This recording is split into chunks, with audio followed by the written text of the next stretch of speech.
Le facteur déclenchant, ça a été, le décès de ma meilleure amie qui était aussi la marraine des enfants, 2019, alors que j'avais déjà subi, voilà, le décès de mon conjoint par suicide.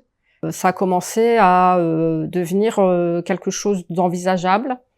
Ça a commencé à devenir quelque chose qui pouvait être une option. Et une option, pourquoi pas. Alors au début, en y pensant de temps à autre. Après, en y pensant, enfin, c'est même pas en y pensant, c'est que ça surgissait en fait. C'est que à la moindre contrariété, difficulté, ou à un moment de flottement, de solitude, ou dans les moments où le sommeil venait pas,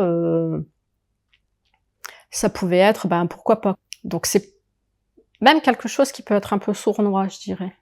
C'est même quelque chose qui peut être un peu sournois. D'autant plus quand on n'a pas vraiment envie de se rendre compte que ça peut vous arriver. En tout cas, que ça peut m'arriver à moi, quoi. La crise suicidaire, c'est quelque chose d'hyper impactant, quoi. Et ça a une connotation, enfin, c'est pas que la connotation, mais ça a une empreinte tellement négative, tellement c'est très profond, quoi. Donc la crise suicidaire, c'est pas juste ouais, je vais pas bien, machin bidule. Non, c'est bien plus que ça, quoi. On est meurtri dans la chair, on est meurtri dans l'âme, on est en souffrance extrême. La souffrance extrême, c'est quelque chose qui tue, ça bouffe, quoi. Jamais j'aurais pensé en 2011, jamais j'aurais pensé en arriver à ce stade-là, jamais. Pour ressentir un peu de sécurité, ça a été rapide parce que je l'ai dit à quelques personnes, et ces quelques personnes-là, du coup, elles prenaient de mes nouvelles. Aller vers les personnes qui nous inspirent, qui nous connectent à la vie, le plus possible, le plus vite possible. Donc c'est pas forcément aller vers les personnes qu'on aime bien. C'est aller avec les personnes qui vont nous aider. C'est différent.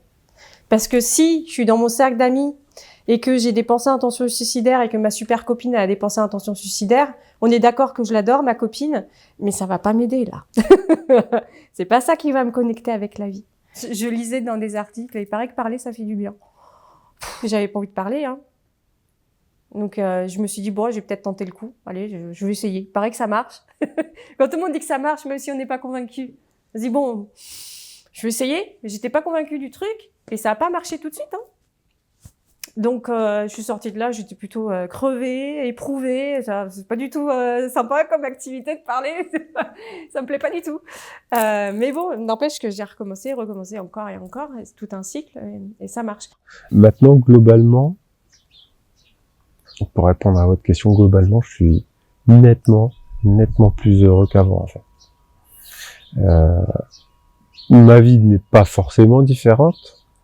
C'est juste que quand un moment se présente, un moment, un petit moment de bonheur, en fait, il se présente, et je l'apprécie pleinement, en fait. Pas que je me sens plus fort, mais je me sens plus posé sur mes deux pieds, plus stable. Je sais quelle est la route qui mène au fond du chemin, parce que je l'ai parcouru, cette route. Donc si jamais je dois avoir à la reparcourir de nouveau, j'ai mis en place des facteurs de protection un peu à tous les étages. Et pour moi, c'est vraiment découvrir un monde où je comprends ce que ressentent les gens qui n'ont jamais été suicidaires. Je comprends comment ils font pour aimer la vie. Et ça m'a choquée lorsque j'en ai discuté avec ma sœur et qu'elle m'a dit, en fait, je comprends pas ce que les gens qui sont suicidaires, je comprends pas le fait de ne pas aimer exister. Et j'étais en mode, mais comment? Et je découvre. Et j'adore pour l'instant, hein, c'est quand même vachement mieux. Juste savoir que potentiellement je serais heureuse, j'aurais jamais cru ça, que je serais bien dans ma peau, que je m'aime. Enfin, j'aurais jamais cru ça quand j'avais 16 ans. Et donc là, en effet, ça se passe et c'est magnifique.